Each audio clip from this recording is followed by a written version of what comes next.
सर्वमंगल मांगल्ये शिवे सर्वार्थ साधिके शरण्ये त्र्यंबके गौरी नारायणी नमोस्तुते। ओम नमो नारायणी महाकाली महालक्ष्मी महासरस्वती त्रिगुणात्मक अंबा भवानी मात की जय। जय माता दी। साधकांनो, पितृपक्ष संपला।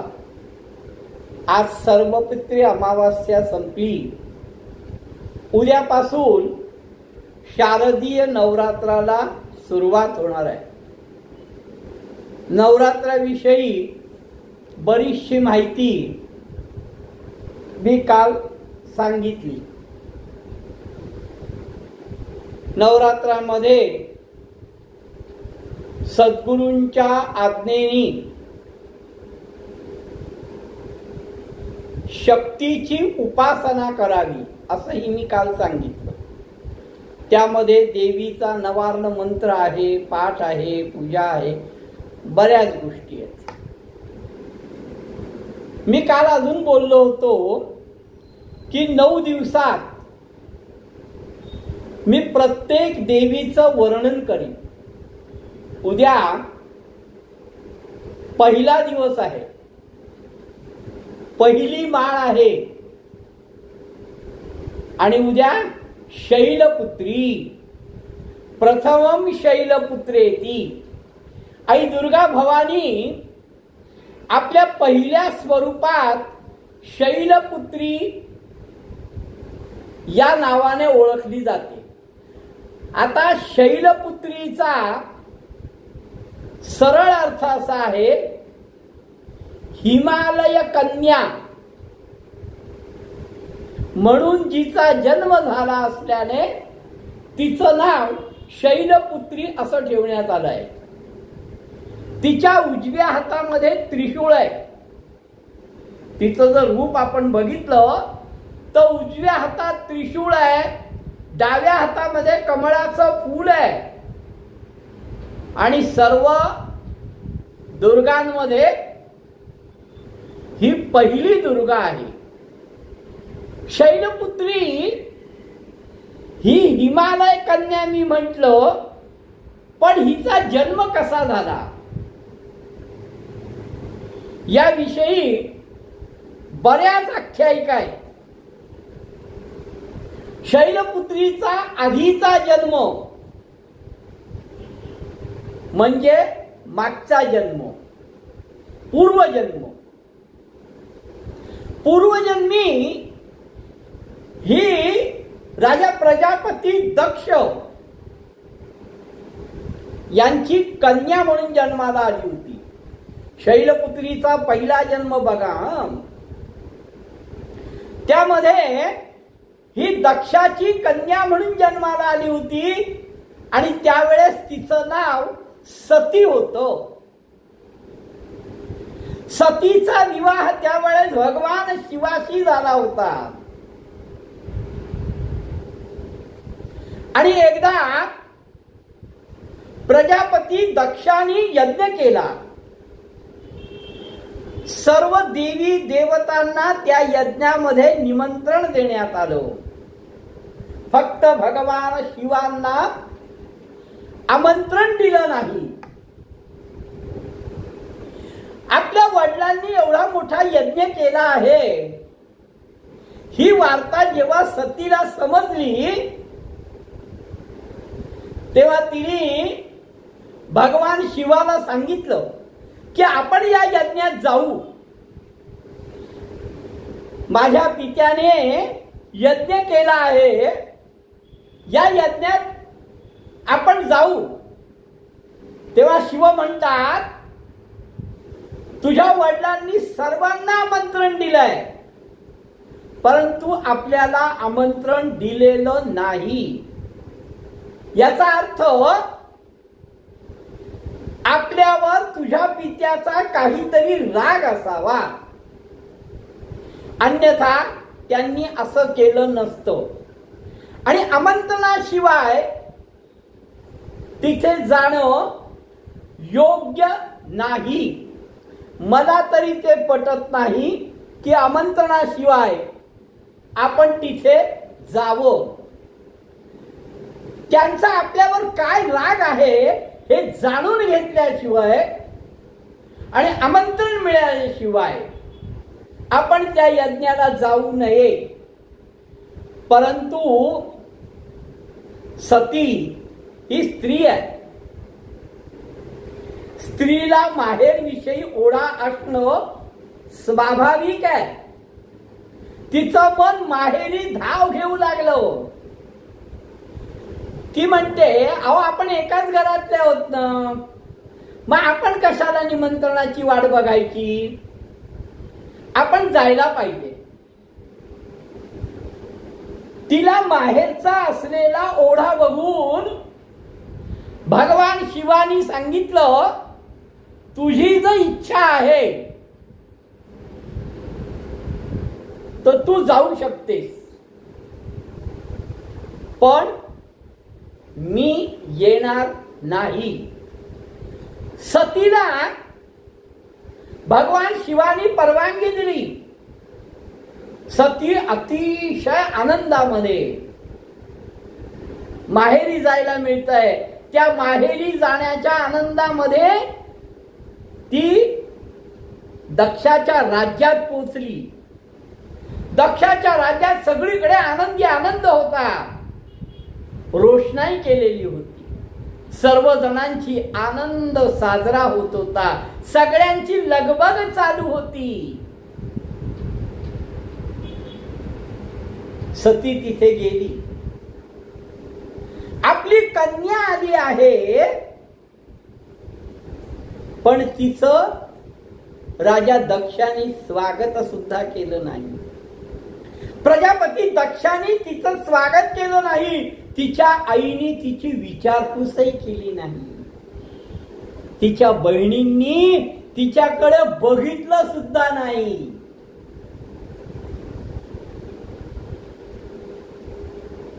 वाईट वाटलं. स्वाभाविक आहे. ज्या आनंदाने मी आले आहे, माझ्याकडे कुणी लक्ष द्यायला तयार नाही. माझी आई जन्मदात्री ती माझ्याकडे बघत नाही. माझ्या बहिणी, माझा पिता कोणीही माझ्याकडे लक्ष देत नाही. सतीला शिवाची वाक्य आठवली की आमंत्रणाशिवाय जाणं योग्य नाही. सगळं वातावरण आनंदी आहे. सती मनातनं दुःखी आहे. आणि त्यात भर म्हणून सतीच्या पित्याला कोणाशी तरी शिवाबद्दल अपशब्द ऐकला तिने. तिला अत्यंत राग आला. आपण उगाच इथे आलोय, आपण इथे यायला नाही पाहिजे असं तिला वारंवार जाणवू लागलं. तिच्या मनामध्ये एकाच वेळी दुःख, करुणा, क्रोध, संताप उफाळून आला. आणि या अपराधी भाव घेऊन आपण शंकरांसमोर कसं जाणार, म्हणून तिने त्या यज्ञकुंडामध्ये स्वतःला झोकून दिलं. सतीचा असा अपमान झालाय हे कळताच भगवान शंकरांनी रागाच्या भरात आपल्या गणांना पाठवून दक्ष राजाचा यज्ञाचा विध्वंस केला. संपूर्ण यज्ञ उधळून लावला. सतीने योगाग्नीद्वारे, सतीला ही कल्पना आली आपला पती क्रोधिष्ठ झालाय. सतीला हे सगळं बघितल्यानंतर सतीने योगाग्नीद्वारे पुढचा जन्म हिमालयाच्या कुशीमध्ये, हिमालयाच्या कुळात शैलपुत्री नावाने तिने जन्म घेतला. नावारूपाला आली. तिला पार्वतीही म्हणतात. शैलपुत्रीला हेमवती हे देखील नाव आहे. गेल्या जन्मात अपूर्ण राहिलेला संसार पूर्ण करण्यासाठी, आपली इच्छा संसाराची पूर्ण करण्यासाठी शैलपुत्रीने तपश्चर्या केली. तपश्चर्येमध्ये एकच मागणं होतं, भगवान शिवांना प्रसन्न करून घ्यायचं आहे. भगवान शिव प्रसन्न झाले पाहिजे. गतजन्म आठवलेला आहे. गतजन्मात आपण सती होतो, भगवान शिवांची पत्नी होतो. झालेल्या अपमानाने आपण अग्नीमध्ये उडी टाकली होती आणि योगाग्नीद्वारे पुन्हा आपण जन्म घेतला आहे आणि हिमालयाच्या कुळामध्ये आपण जन्माला आलोय. पण आपली शिवाबद्दलची संसाराची स्वप्न अपूर्ण राहिली आहे आणि ती स्वप्न पूर्ण करण्याकरता शैलपुत्रीने भगवान शिवाची तपश्चर्या केली. भगवान शिवाला प्रसन्न करून घेतलं आणि ती त्यांची अर्धांगिनी झाली. शैलपुत्रीने फक्त भगवान शिवांची पत्नी होण्याकरताच तपश्चर्या नाही केली, तर शैलपुत्रीने भगवान शिवांची तपश्चर्या करून शिवांना तो प्रसन्न करून घेतलंच. पण ज्या देवतांना गर्व झाला होता त्या सर्व देवतांचं गर्वाहरण मा शैलपुत्रीनी केलंय. अनेक ग्रंथांमध्ये याचा उल्लेख आहे. नवरात्रीच्या पहिल्या दिवशी शैलपुत्रीचं स्मरण पूजन केलं जातं. अनेक योगी, अनेक तापसी, साधू आजच्या दिवशी म्हणजे उद्या नवरात्रीच्या पहिल्या दिवशी मूलाधार चक्रात मन केंद्रित करून योग साधनेचा प्रारंभ करतात.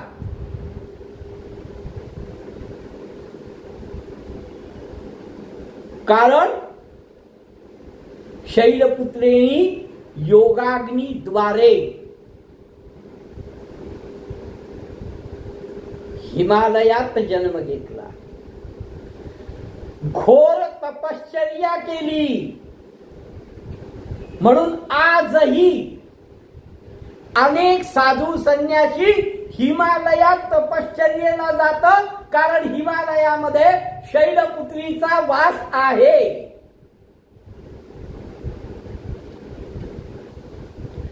शैलपुत्री या सर्व योग्यांना, संन्याशांना, तपश्चर्या करणाऱ्यांना साह्यभूत होते. आजच्या दिवशी ऋषी मुनी मूलाधार चक्रात मन केंद्रित करून योग साधनेला प्रारंभ करतात. योग साधना, तपस्या कर्मकांडासाठी हिमालयामध्ये आश्रय घेणाऱ्या अनेक भक्तांची शैलपुत्री काळजी घेते. हिमालयात काही काळाकरता का होईना जे कोणी साधने करता जातात, हिमालयाची परिस्थिती फार विचित्र आहे. साधनेला जाणाऱ्या लोकांबद्दल मी बोलतो. ते साधने करता, तपस्ये करता, एकाग्र होण्याकरता, योग साधने करता, मंत्र सिद्ध करण्याकरता, परमात्म्याची कृपा प्राप्त करण्याकरता जे हिमालयात साधनेला जातात त्यांची शैलपुत्री काळजी घेते. हे सत्य आहे. याचा अनुभव मीही घेतलाय. फक्त आध्यात्मिकामध्ये अनुभव सांगायचे नसतात, म्हणून ते मी जाहीर करू इच्छित नाही. पण शैलपुत्री काळजी घेते. विशेषतः जम्मू, काश्मीर, हिमाचल, पूर्वांचल, नेपाळ, मी जेवढे जेवढे भाग सांगतोय, जम्मू, काश्मीर, हिमालय, पूर्वांचल, नेपाळ इत्यादी भागांमध्ये शैलपुत्रीची फार मोठ्या प्रमाणात पूजा होते. कारण त्या ठिकाणी तिचं अस्तित्व आहे. तिचं अस्तित्व इथे नाही असं नाही, पण प्रामुख्याने ही हिमालय कन्या आहे. प्रामुख्याने तिने तिथे तपश्चर्या केलेली आहे. म्हणून तपश्चर्या करणाऱ्यांच्या सर्वांची काळजी ती त्या ठिकाणी घेते. असं हे सर्वात मोठं स्थान आहे. शैलपुत्री ही अतिशय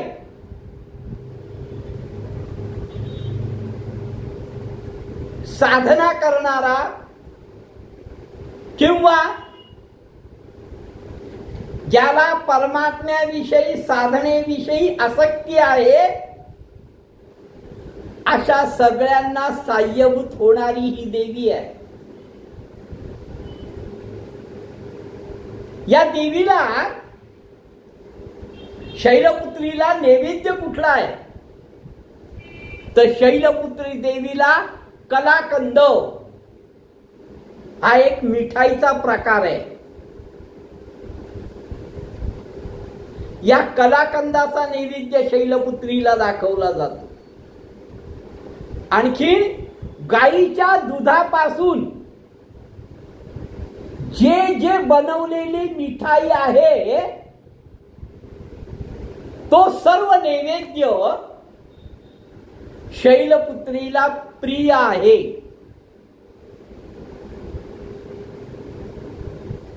माता शैलपुत्रीची मनोभावे सेवा केली असता, मनोभावे पूजा केली असता, आपल्या सर्व संकटातनं, दुःखातनं आपल्याला ती बाहेर काढण्यास साह्यभूत होते. थोडस विषयांतर होईल, पण मी काहींच्या मनामध्ये प्रश्नांची सरबत्ती असते की तपश्चर्या करणं, जप करणं, साधना करणं याच्यानी आपली दुःख कमी होत नाहीत.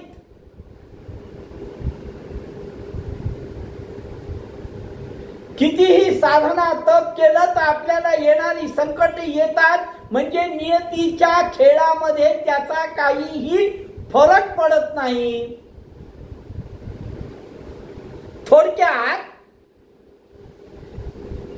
काहींच्या मते असं आहे की तुमचं नशीब बदलू शकत नाही. चुकीचं आहे. नशीब बदलू शकत नाही हे बरोबर. या मताशी मी सहमत आहे. पण साधना केल्याने, तपश्चर्या केल्याने, गुरु आज्ञा पाळल्याने, गुरुनिष्ठ राहिल्याने तुमच्या भोगाची तीव्रता कमी होते.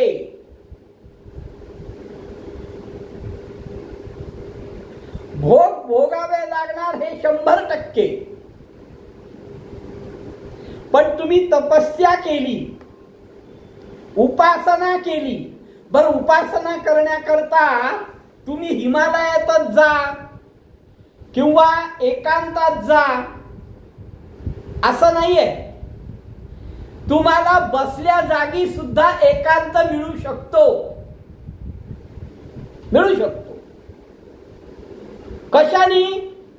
तर कालच मी सांगितलंय की 9 दिवस भगवतीने जे युद्ध केलंय तुम्हालाही युद्ध करायचंय.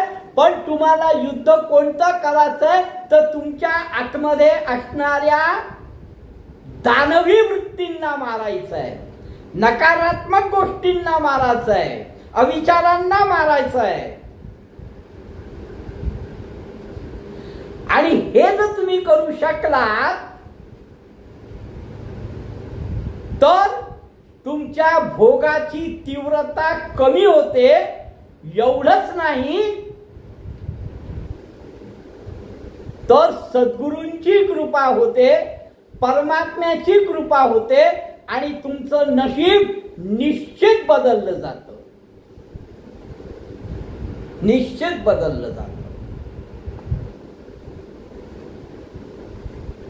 ते बाकीचं सांगणं सोपं आहे. सुख दुःख एकच आहे, ते आहे असलं मी काही सांगणार नाही.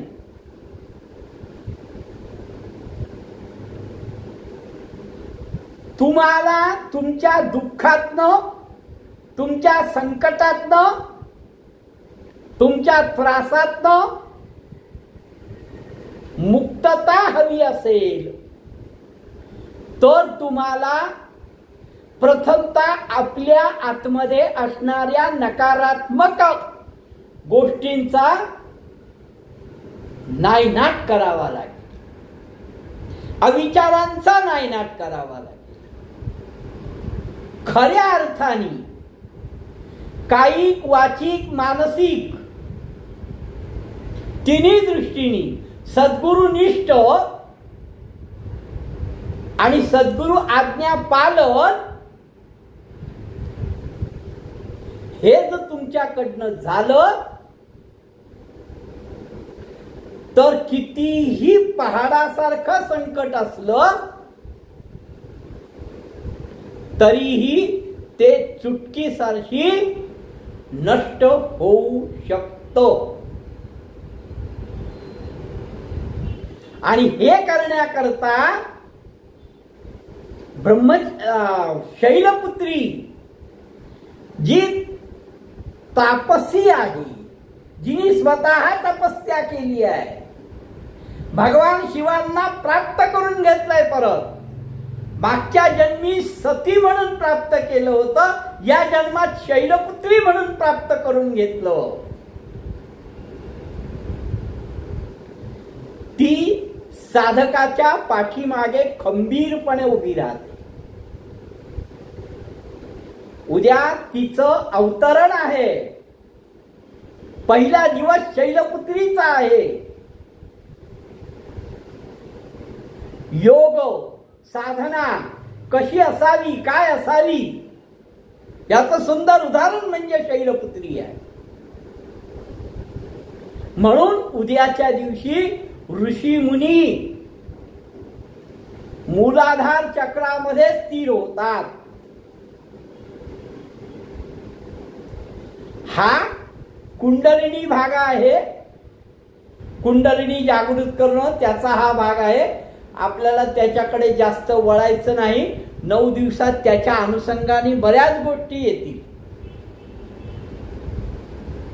उद्या आपण सर्वांनी घटस्थापना करावी, मा शैलपुत्रीची पूजा करावी, तिला कलाकंदचा किंवा गाईच्या दुधापासून बनवलेल्या कुठल्याही पदार्थाचा नैवेद्य दाखवावा, क्षमा याचना करावी, पाठ वाचणार असेल पाठ वाचावा, संकल्प सोडून कुठलीही गोष्ट संकल्प सोडून करावी, संकल्प सोडावा, इच्छित मनात धरावं, सद्गुरूंशी एकाग्र व्हावं, पाठ वाचावा, जप करावा, नवार्ण मंत्राचा जप करावा.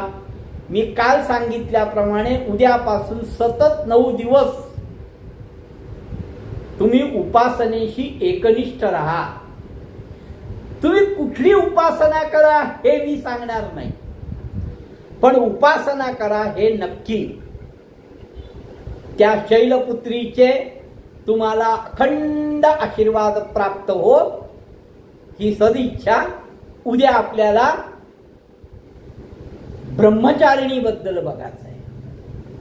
ती पण तापसी आहे, तिने तर अनेक वर्ष तप केले, आपल्याला उद्या बघायचं आहे. आजचा भाग संपता संपता मी तुम्हाला सांगितल्याप्रमाणे आज परत नवरात्राची आरती म्हणतो आणि भागाची समाप्ती करतो.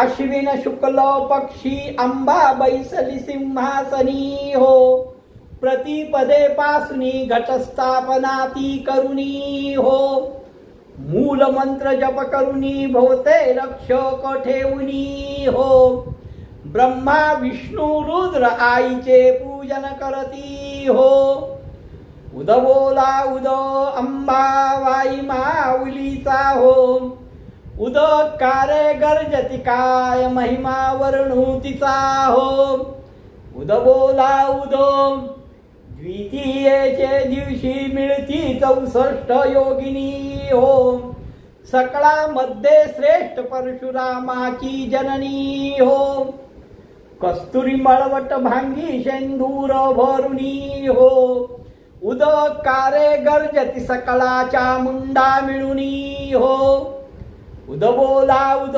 अंबाबाई माऊलीचा हो, उद कारे गर्जती काय महिमा वर्णुतीचा हो, उद बोला उद तृतीयेचे दिवशी बाईल शृंगार मांडिला हो, मळवट पातळ चोळी कंठी हार मुक्ता फळा हो, कंठीची पदके कासे पीतांबर पिवळा हो, अष्टभुजा निर्मित आंबा सुंदर दिसेलिला हो, उद बोला उद अंबाबाई माऊलीचा हो, उद कारे गर्जती काय महिमा वर्णुतीचा हो, उद बोला उद चतुर्थीचे दिवशी विश्वव्यापक जननी हो, उपासका पाहसी अंबे प्रसन्न अंतःकरणी हो, पूर्ण कृपे पाहसी जगन्माते मनमोहिनी हो,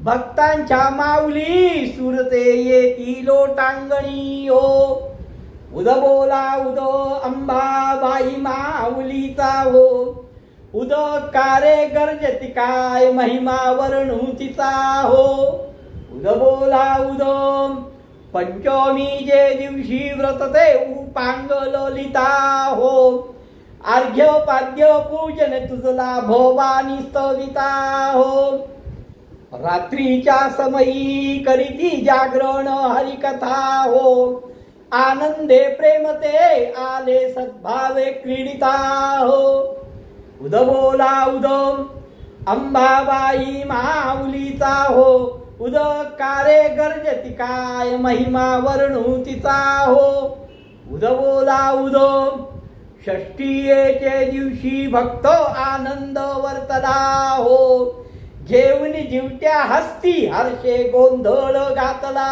हो, कवळी एका रिपियता देसी हार मुक्ता फळा हो, जोगवा मागता प्रसन्न झाली भक्त कुला हो, उद बोला उद अंबाबाई माऊलीचा हो, उद कारे गर्जती काय महिमा वर्णुतीचा हो, उद बोला उद सप्तमीचे दिवशी सप्तशृंगी गडावरी हो, तेथे तू नांदसी भोवती पुष्पे नाना परी हो, जाई जुई शेवंती पूजा रेखियली बरवी हो, भक्त संकटी पडता झेलून घेसी वरचेवरी हो, उद बोला उद अंबाबाई माऊलीचा हो, उद कारे गर्जती काय महिमा वर्णुतीचा हो, उद बोला उद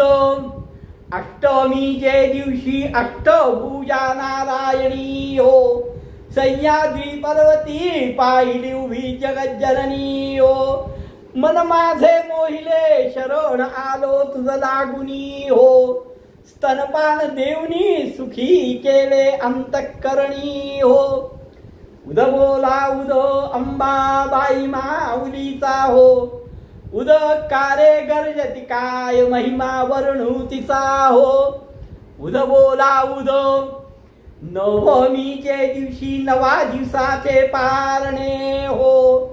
सप्तशतीचा हो महावन सद्भक्ते करुणी हो. षडशान्नेने विद्यासी अर्पियली भोजनी हो. आचार्य ब्राह्मणा तृप्त केले कृपे करुणी हो. उद बोला उद अंबाबाई माऊलीचा हो. उद कारे गर्जती काय महिमा वर्णू तिचा हो.